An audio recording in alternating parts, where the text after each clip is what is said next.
Hello everyone, this is Teacher Kaye and welcome back to my channel. In this channel, we talk about tips and tricks on how to bring warmth, fun, and light in every season of your life. So why don't you join us in this growing community by hitting the subscribe button and the notification bell right beside it.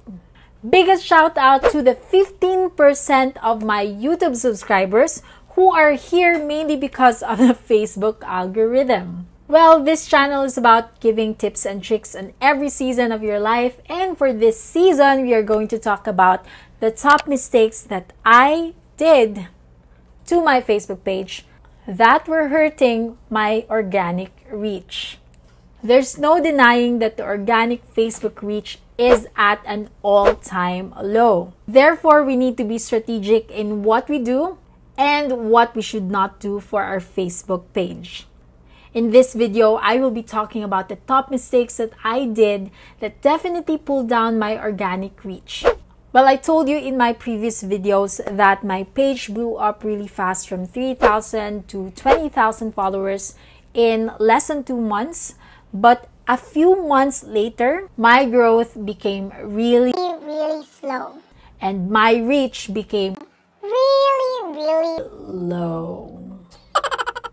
Well, there are a lot of factors that contributed to that, and these things that I will be sharing with you in this video is based on my experience mixed with a bit of research. And quick disclaimer, let me just tell you that what works on my page or what did not work on my page may or may not apply to yours.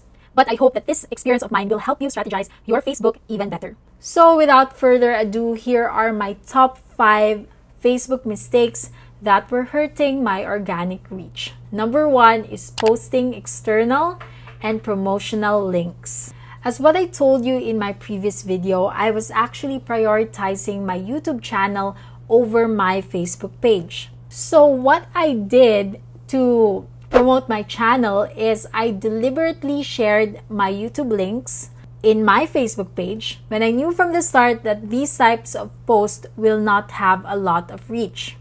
But what I did not know was that it will actually hurt my reach. I hope it makes sense. Like, having less reach is much different from hurting or killing my reach. And that's what happened. As a result, after a couple of months of doing that, my reach became super duper low that I felt like I have been injecting toxic things in my Facebook page and I need to stop what I'm doing. Well, the main reason for that is Facebook doesn't really favor posts that will bring users outside their platform. As much as possible, Facebook would like you to stay with them the longest time possible. And posting links won't help them achieve that goal. So the remedy for that, if you really need to promote something in your page, well, you may repurpose your content into a short clip or provide a poster or have a poster providing the details of the things that you would like to promote. But please do not put a link on your description or even your pinned comments. Second mistake is asking. Facebook, like you, hates cheaters. And that's exactly what they think is happening when you start asking. So one of the ways the Facebook algorithm works is that the more engagement your Facebook post receives, the more people Facebook will show it to organically, because their algorithm believes it to be high quality and engaging. However, if you ask for engagement, Facebook will restrict your reach organically because they think you're trying to cheat their algorithm. Thus, if you've been posting things like, please like and share the post, write a comment if you agree, share this post to be entered into our competition, or tag the person that you think about, Facebook will actually reduce the organic reach of your posts almost to 0. Just like what I did in my previous posts. Into this example, this is We Bear Bears, right? And whenever I post We Bear Bears, I usually gather a lot of engagements. And you can never go wrong with We Bear Bears. But look at my engagement. It's so low. Even the line that I posted, in my own opinion, is catchy. But because I stated a phrase that is asking for engagement, then that is the result. Let me show you more. This is a post that I created for International Women's Day, and I think it's beautiful. But yeah, I was asking for engagement, and Facebook algorithm does not favor that. Another example right here, and I know you already get my point. Number 3 mistake that I did is wrong timing. As what I told you, I did not prioritize my Facebook page, which means that I was plainly sharing my content in Facebook at any time of the day whenever I think so, or specifically I would choose a time that worked for me for a long time, which is 8 p.m. or around that time. I was too accustomed to that time because it worked for me, and when I had a time to check my Facebook analytics, 8 p.m. was one of the optimum time for me to post, but I did not update myself on when is the optimum time at the moment. When I say optimum time, it means that it is the time when most of your followers are online. And that only means that when you post at around that time, it will give you higher chances for your post to appear on your followers' timeline. This is actually very easy to do, but I was too preoccupied and I really did not prioritize it. So, how to do that? Let me show you. First is you should open your Facebook page using a computer or laptop. So, once you're on your Facebook page, go to Insights. Insights will help you a lot in analyzing your data on how you can improve and strategize your Facebook page. Once you're inside Page Insights, go to Posts, and this should appear on your screen. So as you could see here, times of the day and days of the week. So based on my analytics, it means that most of my followers are online on Thursday. And the time of the day where most of them are online is around 5 a.m. to 6 a.m. And then you see a large dip 10 a.m. to 2 p.m. and then it would rise and it would be back up high at 8 p.m. going up to 11 p.m. So for me, I would most likely post my content on Facebook at around 7 or 8 p.m. knowing that my exposure on Facebook is just around 6 p.m. So I have a bit of an allowance.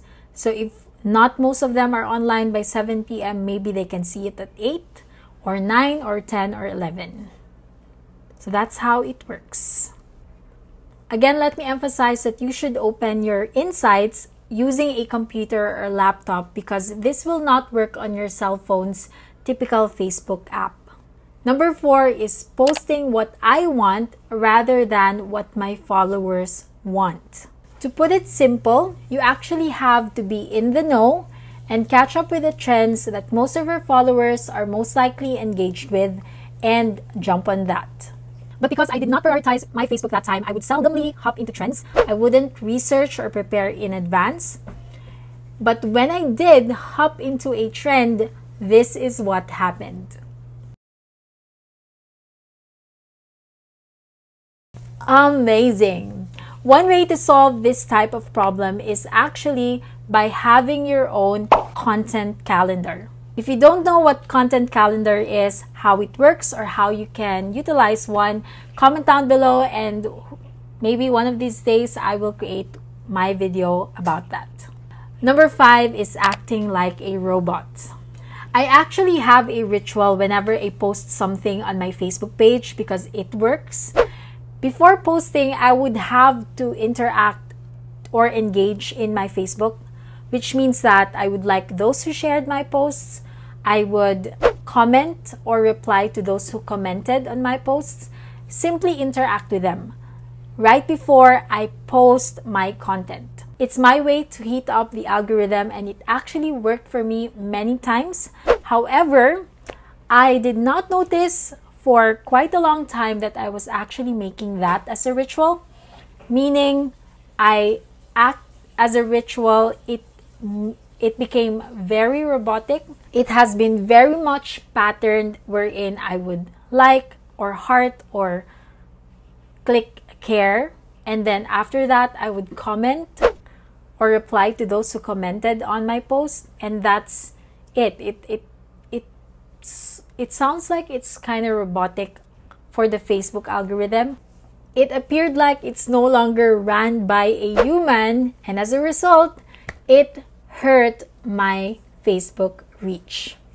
So having a sort of warm-up ritual is fine. It still works. However, make sure to change things up a bit from time to time so that you can actually improve your reach. And number 6 is inconsistency. I actually came to a point that I would just simply post on my Facebook page once a week or even none at all. Facebook algorithm favors consistency. And if you want success, we know that consistency really matters. Facebook algorithm favors consistency in posting and engaging with people or your followers. Therefore, be consistent. Again, a content calendar or having your own social media manager can definitely help you in your consistency. Actually, there are a lot of things that we can still talk about when it comes to the Facebook algorithm. January this year, I got into an online course powered by Facebook, and I really learned a lot from it, and I would love to share it to all of you if you want. And if you are one of those people who don't have a lot of time in doing their own research or doing trial and error for your own Facebook page or business's Facebook page, and you would like it to be managed professionally, then I'd be more happy to help. You may send me a message in my Instagram at Carol_Ann, and we'll see if we can work on a project together. If you like this video, don't forget to like and subscribe, and comment down below what are the things that you want me to cover in my future videos. Once again, this is Teacher Kaye. Have a great day. Bye!